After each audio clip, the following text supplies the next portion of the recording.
They won't even know why they're thinking about you, but they will, constantly. Their mind infected, their choices bent, their emotions yours to sculpt. Machiavelli never used the word obsession, but he described it. Men are driven by two forces, he wrote, love and fear. But there's something deeper, obsession. Obsession isn't just about attraction, it's about control. When someone is obsessed with you, they don't just like you. They rearrange their life around you. They wake up thinking about you. They change how they speak, how they dress, how they act because of you. You can engineer this. So how do you do it? The same way Machiavelli controlled kings. He understood this one rule. Obsession is not sparked by what you give. It's ignited by what you withhold. If you want to make someone obsessed with you, don't flood them with your presence. Don't be too available. That only creates comfort. And comfort kills curiosity. Instead, do what Machiavelli would do. Starve them of certainty. Obsession begins when the mind can't predict you, when they don't know whether you admire them or are merely tolerating them, when they're unsure whether your last glance was passion or pure calculation. This emotional starvation keeps them in a mental loop, because the brain hates unsolved puzzles. You become that puzzle by letting silence hang longer than comfort allows, by answering a message a little too late, by pulling away the moment they lean in. Machiavelli never gave a full answer, never revealed his full loyalty, and never ever gave people the certainty they craved, because certainty ends the chase. Uncertainty lights the fire. Once you've sparked interest through absence and silence, it's time to mirror, but not completely. You need to show them fragments of what they want, just enough to think, this person gets me, but never enough to feel like they have you figured out. Machiavelli called this strategic reflection. You reflect their desires, but only in controlled doses. They want ambition? You reveal a ruthless vision once. They crave vulnerability? You show just a flicker, then cover it up with a joke. They want intensity? You give it for a moment, then retreat into calm coldness. The mind doesn't obsess over what it understands. It obsesses over what it almost understands. Now that they're interested, now that they're trying to decode you, you begin to train their brain. It's called intermittent reinforcement. Give them warmth, then nothing. Give them praise, then criticism. Pull them close, then vanish. Repeat irregularly. This creates a dopamine loop in their brain. They keep checking their phone. They reread your words because their reward system is hijacked. Just like gamblers at a slot machine, never knowing when the next hit will come. You're not offering love, you're offering hope. And hope, once weaponized, is more addictive than love ever was. Machiavelli understood something few do. The deepest obsessions don't come from pleasure, they come from pain, the kind that already exists. Most people walk around with a silent wound, abandonment, rejection, insecurity. You don't create that pain, but you become the only one who seems to understand it. You listen without fixing, you acknowledge without judging. You see the part of them they try to hide, and slowly you position yourself, not as a person, but as a solution. They need you, because being around you doesn't just feel good, it feels like healing. And once someone believes that, they don't walk away. They can't. If you ever demand obsession, attention, loyalty, you destroy it. True obsession isn't requested, it's provoked. Let your absence scream louder than your presence. Let your indifference sharpen their desire. Let your unpredictability drive them mad with imagination. Machiavelli never begged for loyalty. He made himself so fascinating, so impossible to decode that people gave it to him willingly. You don't tell them to obsess. You become the obsession. They want to know who you are, but you won't let them. Because the moment they understand you, they stop chasing you. Machiavelli never gave people a final answer. He didn't want to be known. He wanted to be imagined. You must learn to live in their imagination more than in their reality. You must never present one solid, unchanging version of yourself. Predictability kills obsession. Obsession thrives in contradiction, in the friction between mystery and intimacy, coldness and warmth, power and vulnerability. Today you're intense and focused.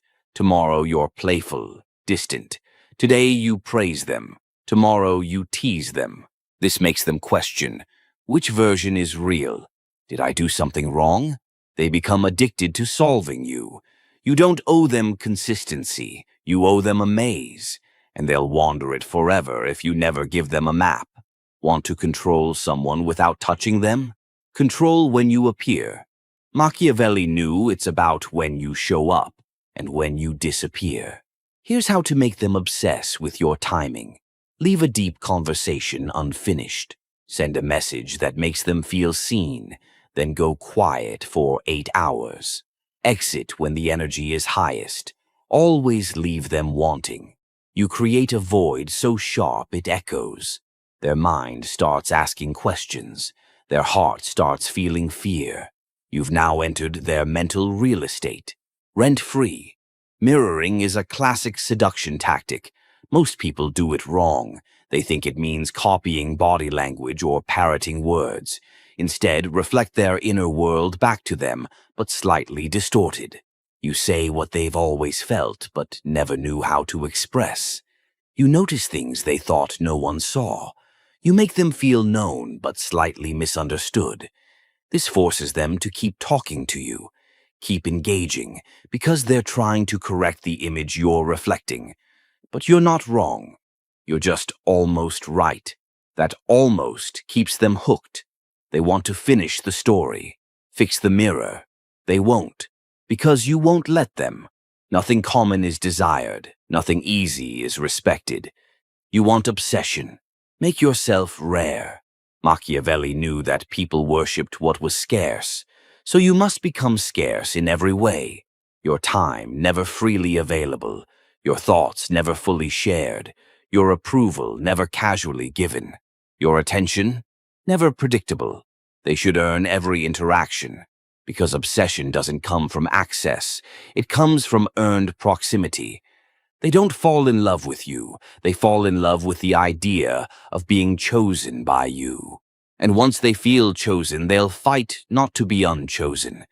You don't build obsession through affection. You build it through removal. Just as they start to feel close, withdraw. Just as they think they've figured you out, disappear. Just as they get comfortable, shake the foundation. Small emotional wounds, when delivered with precision, create a long-lasting effect. Your removal should never be cruel. It should be confusing. They shouldn't hate you. They should miss you. Reanalyze everything they said and did. This is the moment where obsession deepens. Because now it's no longer about you. It's about how they feel about themselves in your absence. Every powerful figure in history had a signature. A scent, a word, a gesture. These tiny sensory anchors plant themselves in a person's subconscious. You do the same. A phrase only you use. A specific tone in voice when serious. A gesture that triggers memory. This becomes your fingerprint in their mind. They start seeing you in other people's words, hearing your voice in silence. This is how you move from person to presence, from human to haunting. To make someone obsessed, they must see themselves in you, and you in them. You are no longer the other. You become part of how they understand themselves. This is what Machiavelli did. He didn't just advise. He embedded himself in their choices, their fears, their pride. He became the voice they heard when making decisions. People don't obsess over others. They obsess over who they believe they are when they're with you. So you make them feel more powerful when you're around, more understood, more desired. You subtly plant values in them. You're not like everyone else. You see things others miss. You're showing them a version of themselves that only exists when you're near. Now, every time they step away from you, they feel less, and they'll return. Because the obsession isn't with you, it's with who they become around you. Assign them a powerful identity in your life. Once they're already invested, once they've begun to seek your attention, you give them a title. You're the only one who actually gets this side of me. I don't trust people easily, but with you it's different. Now they feel chosen. To lose you would mean losing that identity. That's obsession. You're a mirror for their most desired version of themselves, and people protect mirrors like they protect ego. Machiavelli wrote, "Men must either be caressed or annihilated." To truly own someone's emotional loyalty, you must hold their secrets. You don't demand confessions. You simply listen with so much silence, so much non-judgment, that they give them to you freely. When they tell you about the trauma, the failure, the shame, you don't react. You witness.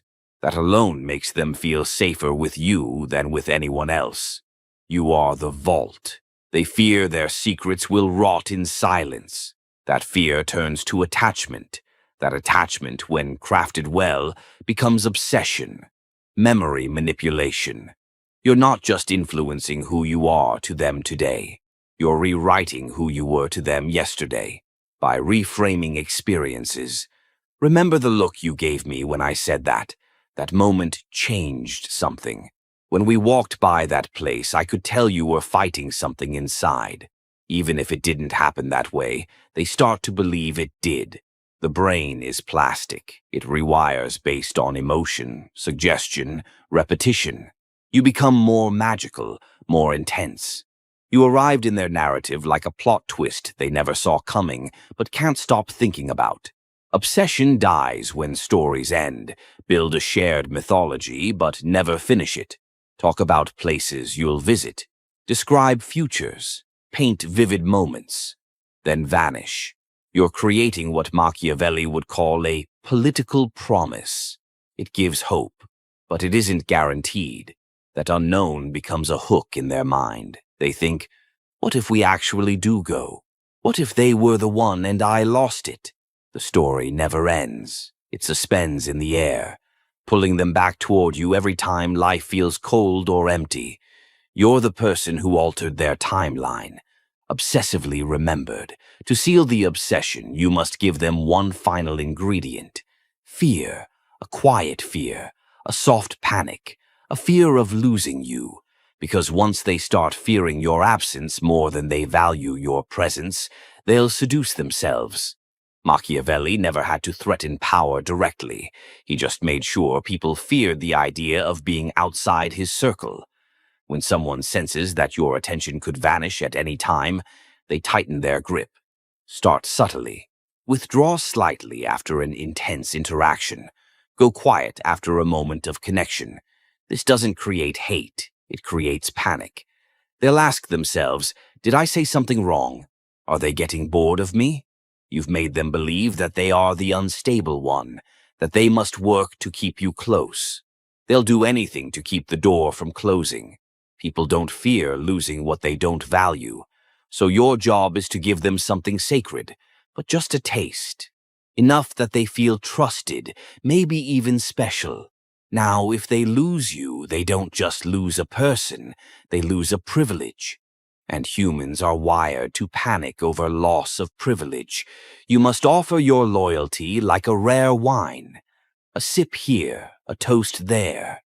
But never the whole bottle. They'll crave more, and they'll fear the day you stop pouring. Everyone has an insecurity they're running from. You're here to become the one person who makes it disappear, but only sometimes. When you make them feel powerful, seen, whole, they associate relief with your presence. But when you subtly vanish, that insecurity returns. They begin to equate you with relief. You're the only thing keeping their fear from devouring them. They become emotionally dependent, not on your words, not even on your love, but on the version of themselves they can only access through you. Now, even the thought of you leaving becomes unbearable. Fear disguised as attachment. Most people fear rejection because it leaves them without closure. If someone feels like you might leave, they'll panic. But if they feel like you could leave for a reason that's their fault, they'll try harder. Never threaten to walk away. Instead, introduce thoughts like, "I've always admired your strength. I just hope you don't become like everyone else." People lose me not because I leave, but because they forget how rare I am. You're not pushing them away. You're making them terrified of pushing you away. Now, they're not just drawn to you, they're guarding you like fragile gold. Once you've embedded yourself into their identity, memories, desires, you become their moral compass. You subtly guide their decisions. You're better than this. That's not how I see you. Pull away, just enough to make them wonder if they've lost your respect. Now they don't chase your affection, they chase your moral approval. And once you control someone's self-image, you control everything. You can go silent, and they will. Text 3 times. Scroll through your old messages. Analyze your last words. Machiavelli would do nothing, because silence is louder than explanation. You've made them dependent on your unpredictability. They're hooked on trying to fix what they never broke. They're already chasing their own obsession. You simply remain a few steps away, always near, never reachable. Obsession still needs fuel. Nothing feeds it more than a perfectly timed vanishing act. When you are no longer present, your power begins to expand. He knew the moment you remove yourself is the moment you become larger than life. You no longer chase attention, you become the absence that haunts it. You don't ghost them. You don't block them. You simply fade. A small delay in your replies, a slight reduction in warmth. Never give them a reason. If they ask what's wrong, you offer calm confusion. Nothing's wrong. I've just been in my head. So they start blaming themselves. Did I overwhelm them? Was I never enough? And that's what makes them obsessed. During your fade out, you don't vanish entirely. You leave behind triggers. A playlist you once shared. A location you always met at. A phrase they now hear everywhere. This is how you become a ghost that lives in their everyday life. Their mind starts filling in the blanks. Their own imagination becomes your voice. Obsession needs friction. Leave small traces. Watch their story but never reply. Like a comment but never text. Send a vague message with no context, then go silent again. These breadcrumbs reignite the hope that they're still on your mind. That hope keeps them crawling through the emotional desert, praying for a drop of attention. You are no longer the person they desire. You are the answer they crave, out of emotional dehydration, and you've made yourself the only source of water. After a period of silence, you reappear, but not as the same person. You come back, colder, sharper, more in control, less emotionally expressive, and you treat them differently, just with reduced softness. They'll sense the shift, they'll feel the distance, they'll try to get back what they once had. But you never return fully. You let them know through tone and behavior. You were close, but something's changed. This makes your presence even more valuable. They're not chasing who you are, they're chasing who you used to be. And people never stop chasing ghosts they once felt safe with. They try everything, but none of it works because you've made yourself unreachable. They're no longer chasing you. They're chasing relief from the person they became because of you. They are now trapped in a cycle of their own making, built from your silence, your warmth, your withdrawal, your return. You gave them just enough paradise to make reality unbearable without you. Legend status. Start shaping your myth. Speak about your past in poetic, ambiguous ways. Let others describe you in extreme terms, mysterious, powerful, unreadable. Never defend your image, let them argue over it. Once someone starts defending you to others, they've become your priest, part of your myth. You are no longer just a person they knew. You are a story they can't stop telling. And stories live longer than memories. Now it's time to use it. Machiavelli wanted to be obeyed. Obsession, if sculpted properly, becomes the purest form of control, because once someone's identity is tied to you, they don't just want you, they need to prove themselves to you, and that's when they'll do anything without ever being asked. When someone obsesses over you, they're constantly seeking validation. Give validation not based on love, but based on loyalty. You don't reward their affection. You reward their alignment. They defend you. You give warmth. They echo your beliefs. You open up. They follow your unspoken rules. You show appreciation. They begin to understand. The more I act in accordance with what pleases them, the more I feel whole. That's behavioral loyalty. Now, raise the bar with silence. Make it clear through energy alone that there are standards in your presence. Emotional self-control, elegance under pressure, loyalty without prompting. You don't explain these expectations. You embody them. They start self-correcting. They notice what you like and shape themselves accordingly. Because they don't want to lose you. This is how you create invisible laws. Not with punishment, but with selective warmth. Surface-level obsession fades, but obsession rooted in ideology lasts forever.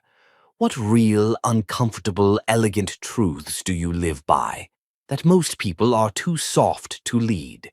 That loyalty should be earned. That silence reveals more than words. You drop these truths casually. If they agree, they begin reshaping their values to mirror yours. Not out of force, but out of admiration. They're no longer just obsessed with you. They're obsessed with being like you. Be the answer to a question they don't know how to ask. People walk around with voids they can't articulate. A desire to feel dangerous. A craving to be seen deeply.